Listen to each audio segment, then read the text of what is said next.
Initially, we want to talk about Tucker Carlson facing threats of EU sanctions because we have confirmed statements from these parliamentary members in the EU, literally threatening Tucker Carlson over his interview with Vladimir Putin.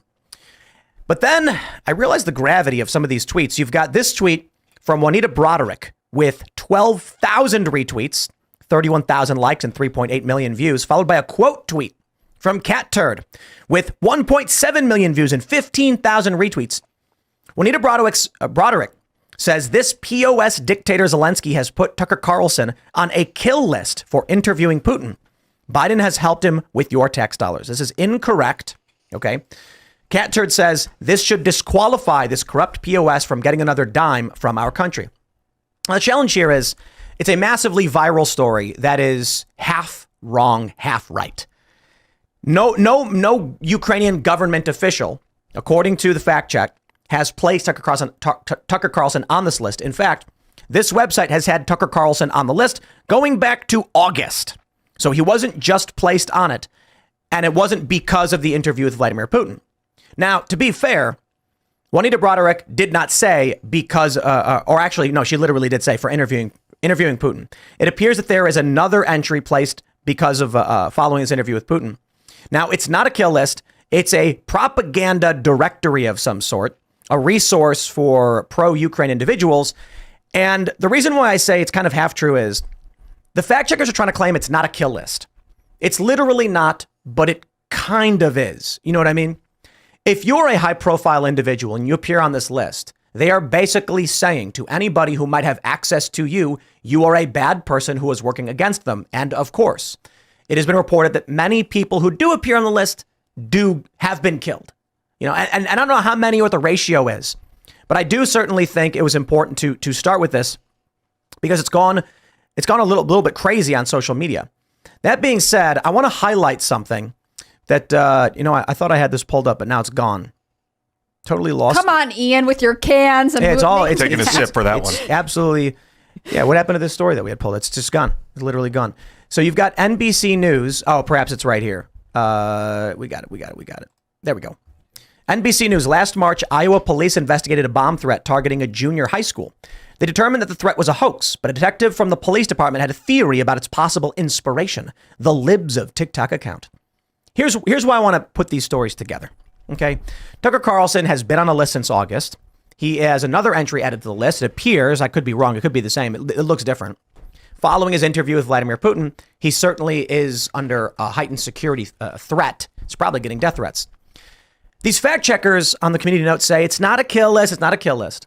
The corporate press then claims Libs of TikTok, the same day, today, is inspiring bomb threats by targeting individuals. So it's funny how when it comes to the perceived enemies of the establishment, no, or I should say, yeah, they're not being threatened. They're not on a kill list. But when it comes to someone reporting on and sharing information, which does create a threat to the establishment, they say you are inspiring death and kill lists. They call it stochastic terrorism. This is a tactic of the left where they accuse the right. When the right says, hey, I am critical of your thing, they call it stochastic terrorism. Then when Tucker Carlson is placed in the crosshairs, they say, no, it's totally fine. They're just saying, he's a propagandist. But the outrage is crazy. I don't know what you guys think of the corporate press so far and their entertaining posts about Tucker Carlson and Vladimir Putin. It's complete hysterics, isn't it? It's kind of wild.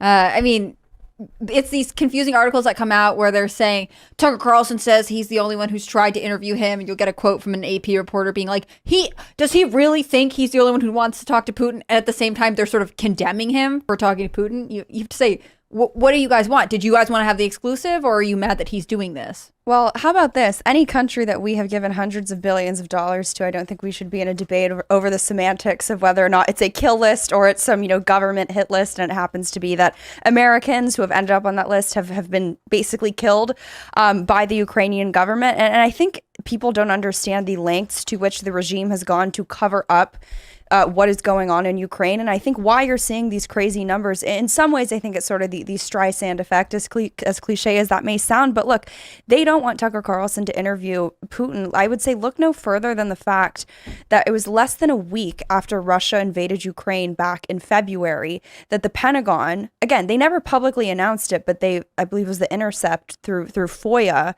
got documents showing that they reestablished the Influence and Perception Management Office, which they basically used to spread basically misinformation and disinformation. They say counter misinformation and disinformation, not just abroad, but domestically, here at home too. And that's why I think you see them in free fall, because they've had such a monopoly on trying particularly to control this narrative, not just because Ukraine works as part of their broader global agenda, but I think on a personnel and personal level, when you talk about, the Biden family's involvement there, I think Ukraine has just sort of been a cash cow for a lot of DC elites. So I think that's why you're seeing such a mad rush to really keep what's going on there under wraps. So the website, my understanding, is not official, is not affiliated with the government officially, but has worked with law enforcement sources in Ukraine and foreign government sources for verification of information or whatever. So it's kind of just like the fact checkers here. Well, but I would say this is clearly a information warfare asset for them, listing all these people and showing all this propaganda and things like this. And the government uses contractors. It would be absurd to be like, oh no, they're not CIA. They're just a contractor for the CIA. They're a totally private entity. They're not associated with the government. The president's not involved.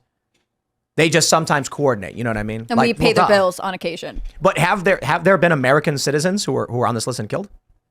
I believe there were, or I don't know if it was necessarily this list, but I think the whole Gonzalo Lira case, I'm pretty sure he was. I'd have to imagine he's been on their list, and then they hunted him down, and now he's reportedly dead.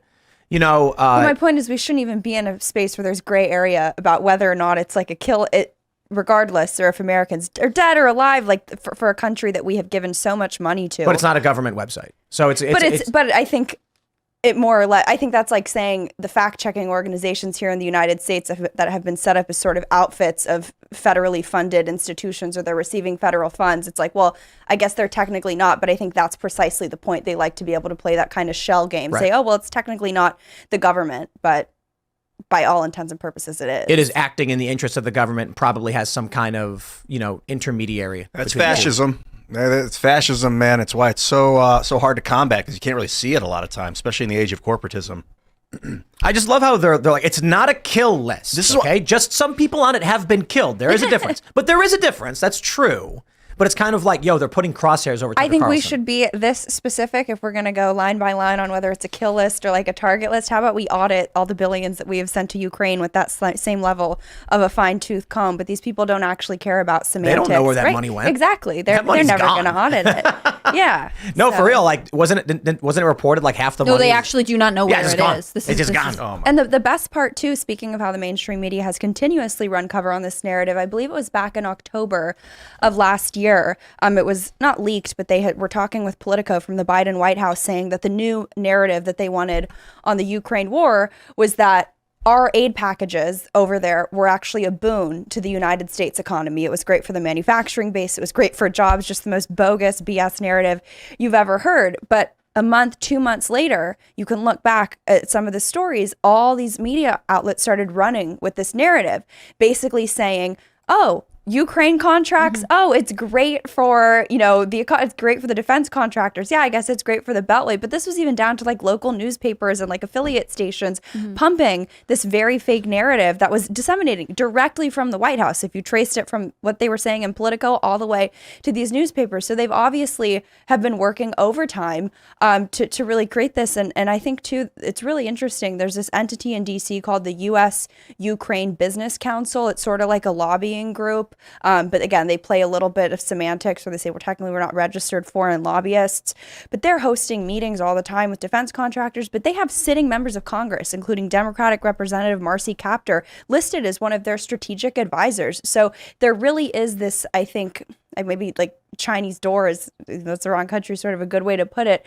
But when you're dealing with Ukraine, I think especially now that they're at war, it's like there really is no meaningful difference, I think, between what the country is doing when they're sort of tangentially related to the government and it not being a direct asset of the government. But frankly, even I'm sure you guys remember how FTX was partnered, I believe it was with the Ministry of Digital Transformation in Ukraine, that story. Like, even if you want to go down the route of going down specific Ukrainian government entities that have been caught up in corruption, there are, I would say, dozens of those avenues that you could pursue too. But the media is never going to do that. So they're just going to play word semantics with like kill list versus not try to kind of straw man or I guess maybe steel man the argument. Because they're still trying to rebrand Ukraine as a sympathetic country. Of course. That is justified in getting billions of American and dollars. A sympathetic country like Ukraine would not be capable of having a kill list because they're democracy, right? If Ukraine loses, like they are the bastion of democracy. It is kind of funny that Ukraine is literally the opposite of democracy.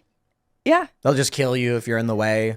They're suspending the elections. Yeah. Hey, when the Washington Post said democracy dies in darkness, it wasn't a warning. They were telling you their playbook. That's what they want to do. Thanks for watching this clip from the Timcast IRL podcast. Hang out with us live Monday through Friday at 8 p.m. and become a member over at timcast.com for uncensored, members-only shows exclusive. Thanks for hanging out, and we'll see you all next time.